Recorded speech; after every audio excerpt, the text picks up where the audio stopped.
स्त्री का घर एक इमोशनल स्टोरी। तुम्हें कितनी बार बताया है, मेरे तैयार होने से पहले मेरा नाश्ता तैयार हो जाना चाहिए। शादी के 30 सालों बाद भी मुझे क्यों बार बार एक ही बात बतानी पड़ती है? दीपा, तुम्हें क्या है? तुम तो आराम से घर पर रहोगी, मुझे काम पर जाना पड़ता है। तुम हो कि हमेशा बेवकूफ़ों जैसी हरकत करती हो। अगर तुम यह जानबूझकर करती हो तो याद रखना, मुझसे बुरा कोई नहीं होगा। आज भी धीरज का पारा चढ़ा हुआ था। इन कटु शब्दों में अपना गुस्सा उतारते हुए, गीला तौलिया कुर्सी पर फेंकते हुए धीरज गुस्से से दीपा की तरफ देखने लगा। दीपा के लिए धीरज का यह बेवजह का गुस्सा कोई नई बात नहीं थी।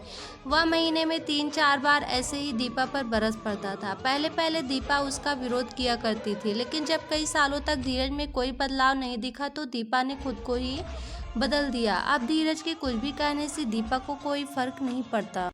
धीरज की हर बात वो चुपचाप सिर नीचे झुकाए सुन लेती थी। शादी के पहले 10 साल तक दीपा ने पूरी कोशिश की थी कि धीरज को बदला जाए, लेकिन फालतू का गुस्सा करना और बाद में दीपा को भला बुरा कहना यह मानो जैसे उसकी आदत बन गई थी। कोई भी वाद विवाद होता तो धीरज सीधा दीपा को बोल देता, अगर मैं तुम्हें अच्छा नहीं लगता तो क्यों नहीं चली जाती अपने मायके, क्यों रहती हो मेरे साथ? इतना सब कुछ होने के बावजूद दीपा धीरज के साथ रहती थी, क्योंकि उसे अपनी बेटी की फिक्र थी। और वह जाती भी तो कहाँ, अपने बूढ़े हो चुके माँ बाप को इस उम्र में परेशान करना वह नहीं चाहती थी। समाज और लोग क्या कहेंगे यह भी तो उसे देखना था। वह इतनी पढ़ी लिखी भी तो नहीं थी कि खुद जाकर कोई नौकरी कर सके और अपना और अपनी बेटी का पालन पोषण कर सके। दीपा को अब अपनी नहीं, अपनी बेटी की फिक्र हो रही थी कि पति पत्नी के झगड़े की वजह से काव्या डिस्टर्ब न हो। काव्या की पढ़ाई पूरी हो चुकी थी, उसके लिए अब शादी के रिश्ते आने लगे थे। कई रिश्तों को काव्या ठुकरा चुकी थी। 2-3 महीने बाद एक अच्छा रिश्ता आया।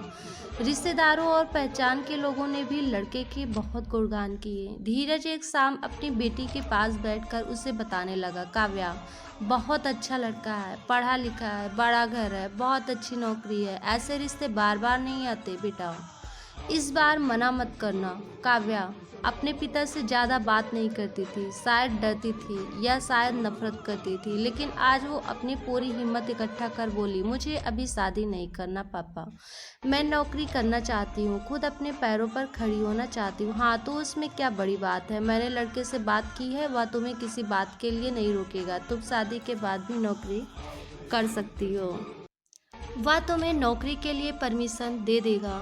धीरज बोला, मेरा नौकरी करना या न करना उसकी परमिशन पर क्यों डिपेंड रहेगा पापा? काव्या ने पूछा। मैं कह रहा हूँ ना, तुम्हें किसी भी चीज़ की कमी नहीं होगी वहाँ।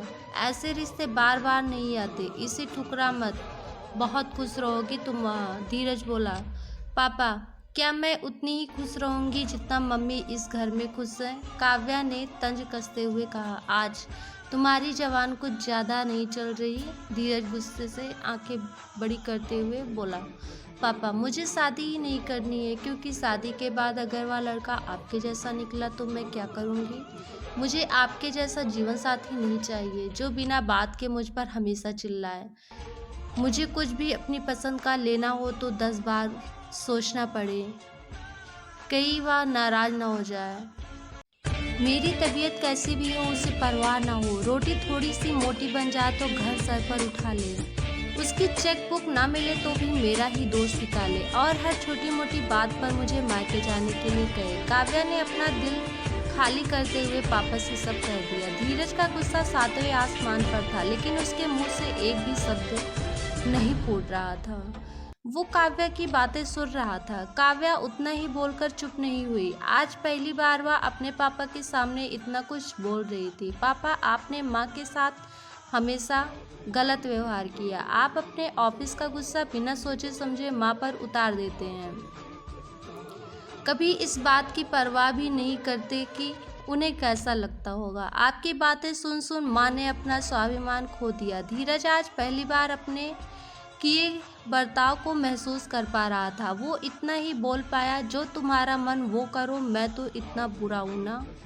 काव्या ने धीरज का हाथ पकड़ा और बोली, पापा मुझे सिर्फ एक सवाल का जवाब दे दो, क्या आप चाहेंगे कि मेरा पति आपके जैसा हो? अगर आपका जवाब हाँ है तो कर दीजिए मेरा रिश्ता आज ही, और ना है तो मुझे आत्मनिर्भर बनने दीजिए। धीरज कुछ भी न बोल पाया और वहां से चुपचाप बाहर चला गया। आज उसे दीपा के सामने जाने में शर्म आ रही थी। चलते चलते उसकी आंखों से आंसू बह रहे थे। धीरज ने आज से अपने आप को बदलने का निश्चय किया।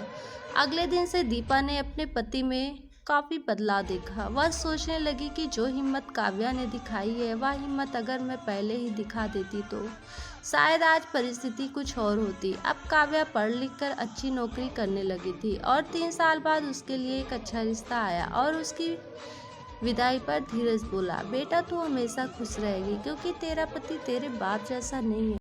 धीरज की यह बात सुनकर दीपा और काव्या की आंखों से आंसू बहने लगे। दोस्तों, हमारे समाज में औरतों को भले ही देवी का दर्जा दिया जाता है, लेकिन वह स्वतंत्रता नहीं दी जाती जो उन्हें देनी चाहिए।